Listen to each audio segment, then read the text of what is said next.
Tras años de trabajo constante realizado por las diferentes organizaciones de defensa de los derechos humanos en general y de los derechos de las personas migrantes en particular, se ha conseguido visibilizar la realidad de los centros de internamiento de extranjeros, en adelante CIE, y extranjeras, y denunciar la opacidad e impunidad que los rodea. El actual marco normativo de la Unión Europea obliga al Estado a expulsar o regularizar a las personas que se encuentran en situación irregular. Así se establece, en efecto, en la Directiva 2008/115/CE del Parlamento Europeo y del Consejo de 16 de diciembre de 2008 relativa a normas y procedimientos comunes en los Estados miembros para el retorno de los nacionales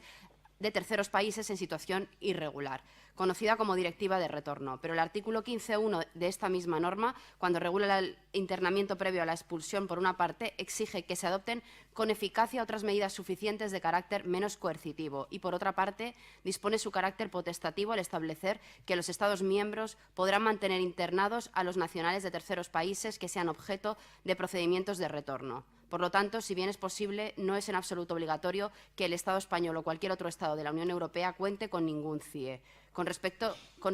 escrupuloso a la legislación europea vigente, mañana, con mayoría social y voluntad política, se pueden cerrar los CIE. Esta posibilidad torna en obligación cuando se constata que los CIE resultan ineficientes e innecesarios desde el punto de vista de la función que les ha sido encomendada y, lo que es más importante, que en los CIE españoles se vulneran los derechos más básicos de las personas internas. La razón fundamental para exigir el cierre de los CIE es que, al margen que su propia existencia puede considerarse contraria a los derechos humanos, como así lo confirman varias sentencias del Tribunal Europeo de Derechos Humanos,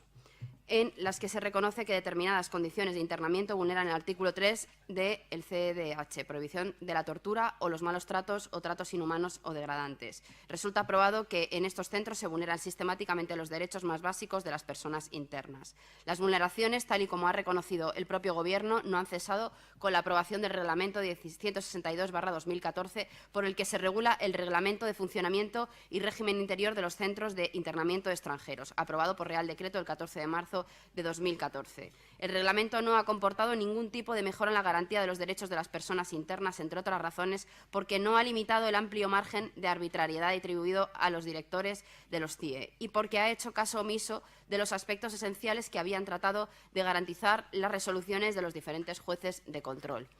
Los CIE constituyen espacios opacos en los que no se garantizan adecuadamente derechos tan básicos como la salud física y psicológica, la educación o la identidad, pero tampoco derechos fundamentales como son los derechos a la vida personal y familiar, a la intimidad, a la integridad física, al acceso a la justicia o incluso a la propia vida. Las personas privadas de libertad en un CIE, pero también las de su entorno, familia y amistades, padecen una situación personal extremadamente dolorosa. En este punto se hace necesario igualmente remarcar que en los CIE se sigue internando a personas con graves enfermedades físicas y psíquicas, mermando las posibilidades de recibir atención médica especializada y continuar con los tratamientos. Y este padecimiento, como también las vulneraciones de derechos, son más graves aún en el caso de las mujeres. Como afirma la Asociación para la Prevención de la Tortura, las mujeres se enfrentan a mayor vulnerabilidad y riesgo que los hombres. Se ha probado que entre las mujeres encerradas en los CIE hay embarazadas, víctimas de trata, posibles solicitantes de protección internacional o madres que, al ser expulsadas, dejarán en España a sus hijas e hijos. También se ha demostrado que las mujeres en los CIE, lejos de recibir una atención adecuada a sus circunstancias, son objeto de todo tipo de discriminaciones y abusos directos e indirectos. Es en este punto donde no podemos olvidar a Samba Martínez, mujer internada en el CIE y que murió el 19 de diciembre de 2011 en el CIE de Aluche, precisamente por la falta de una asistencia social y sanitaria adecuada. Sin olvidar tampoco a las otras personas fallecidas en el resto de centros de internamiento del Estado: Mohamed Abawi, Idrissa Diallo y Aramis Manukian.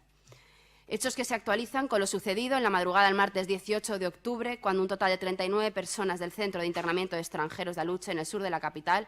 se amotinaron desde la azotea reclamando libertad, dignidad y respeto a los derechos humanos.